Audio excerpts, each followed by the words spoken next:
So Georgetown Law Center in particular is a place where the earliest stirrings of public interest law first took root. And so Georgetown Law has always prided itself on our clinical legal education program. And we have, I think, the largest such program in the country. So we have dozens of little law firms within our law school, and they're all focused on the kind of downtrodden, on people who tend to be, a little bit on the outside of power, for people who have trouble having their voice amplified. So we have clinics like the Juvenile Justice Clinic and the Criminal Defense Clinic. And so for decades, Georgetown has really thought we're not locked up in the ivory tower. We're all about kind of law in action. We're all about, one thing we like to say around here is, law is but the means, justice is the ends. And that's not like an empty motto, we really believe it. And so when the Ford Foundation and New America and other kind of wonderful partners in the nonprofit world said, boy, we should learn from the public interest law example about something we could do with technology, we at Georgetown were ready, willing, and able to try and be part of that conversation. And so as a legal scholar, when I think public interest law, I think, what I was just saying, this is law in action. This is the attitude that it's not enough to write an airy article that speaks only to your scholarly peers, but there's almost a kind of moral and ethical obligation to use the power you have, the knowledge you have, to better the world and to focus on questions like social justice. And so we are so excited by this development in the country and in the world. We hope to kind of be a place where this really thrives and takes hold.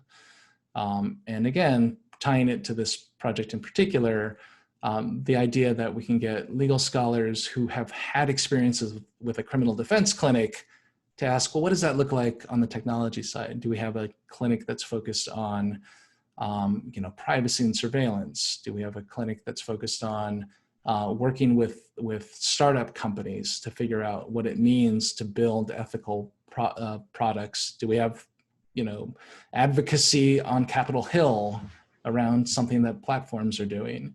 And so to me, that's what public interest technology is all about.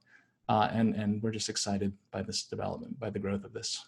Part of public interest technology should be training, should be giving people a home, should be developing kind of a shared vocabulary and lexicon.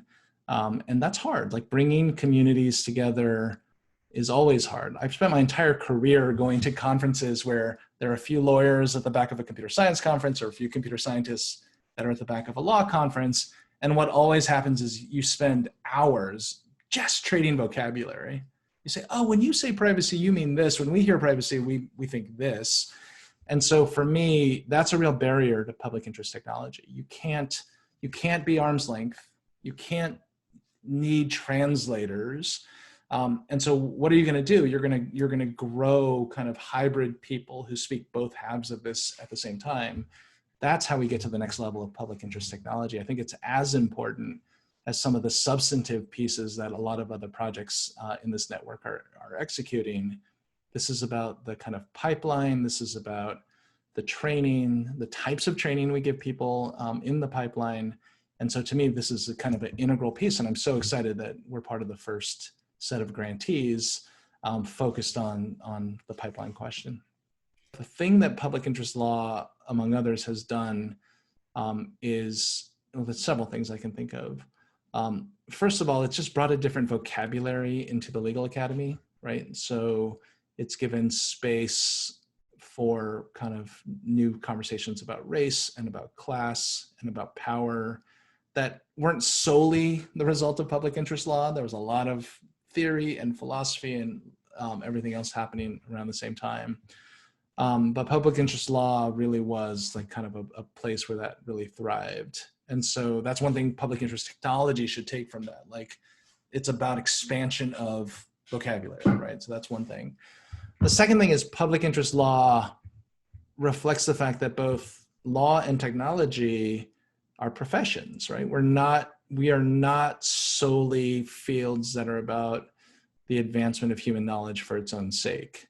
That we are training people who are hired to do specific tasks in a specific way. And so public interest law used to just be what you did in law school, but now it's a career. You're a public interest lawyer. And again, in law school, we think about things like licensing. We think about things like the common core of knowledge we want everyone to have.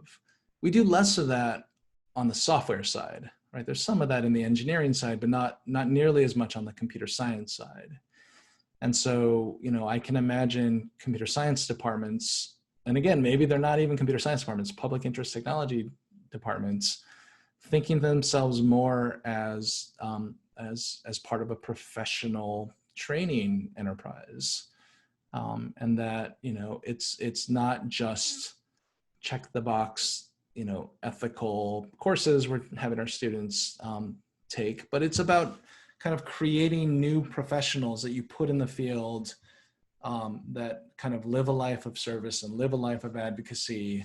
And so again, I think we would be wise to remember that public interest law and public interest technology are more than just like distant cousins, right? I think there's a lot of back and forth learning that could happen if we really study the history of public interest law, and probably more than I have in my career.